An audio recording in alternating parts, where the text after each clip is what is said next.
My name is Marco Giraldo. I am founder, co-founder, and managing partner of TourCert.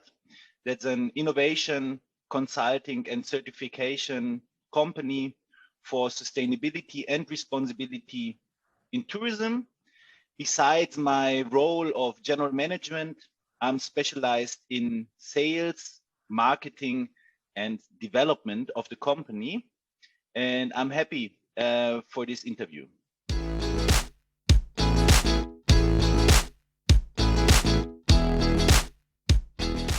Well, I think my background and the connection to ISTO starts as a board member of EARTH. That's the European Association of Responsible Tourism and Hospitality. I hope that's the right spelling. I joined there when I came on board to TourCert as managing director. And I had a really good time, good networking in terms of general questions of tourism and hospitality. And when EARTH joined and somehow merged with ISTO, that was the moment where I get in touch with ISTO. And I had also there the opportunity to join the board of directors in the General Assembly in Lyon. That was a great honor. And that's, let's say, the connection and the background between TourCert, my person, and ISTO.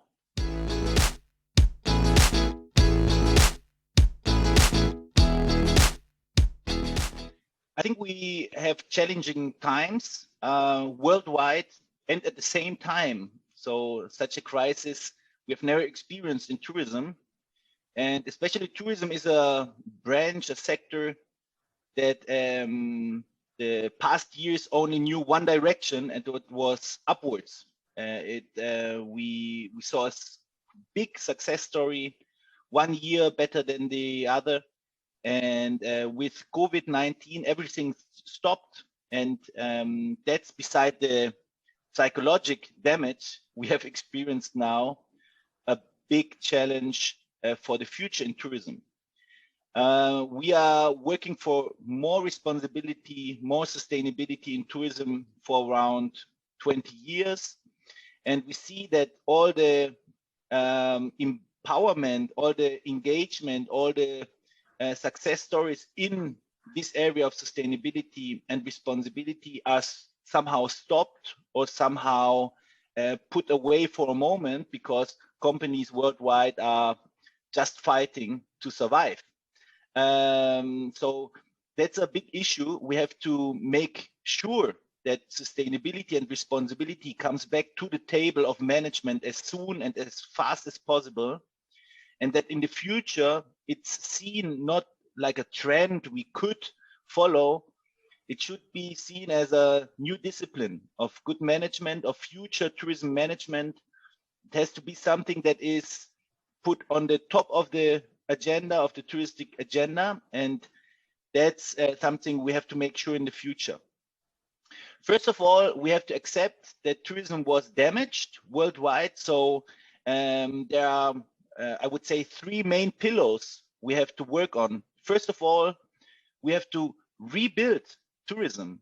There's a lot of damage happening. We have to rebuild it, support companies, show them somehow to come back, to restart in the moment where we are allowed to. Second, we have to reinvent and redesign tourism. We have to rethink the way we are producing tourism experiences in a new way, on a more sustainable, responsible, and social way. We have to motivate companies to reinvent themselves. And the third pillar is to make sure that these new and pioneer products and companies have market access, because at the end, we have to show them that being sustainable, social, and responsible is also a business case, and that travelers all around the world that have, perhaps because of the crisis, rethought their own way of living and are perhaps looking now for other products also when traveling, so that it makes sense also on an economic level, on an economic focus. So that's the big 3 pillars, I would say, we have to stick on, we have to tackle and make it attractive to talk about sustainability. And it should not be seen as a additional burden, something that is kind of fighting against you. You have to accept it. It's a new way of differentiation, of market access, of innovating, of continuing being part of the tourism value chain. So that's my point of view for the future and what has to be done in the next steps.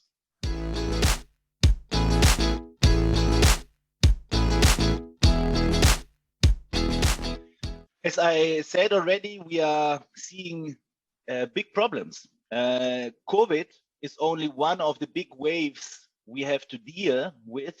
What comes after COVID?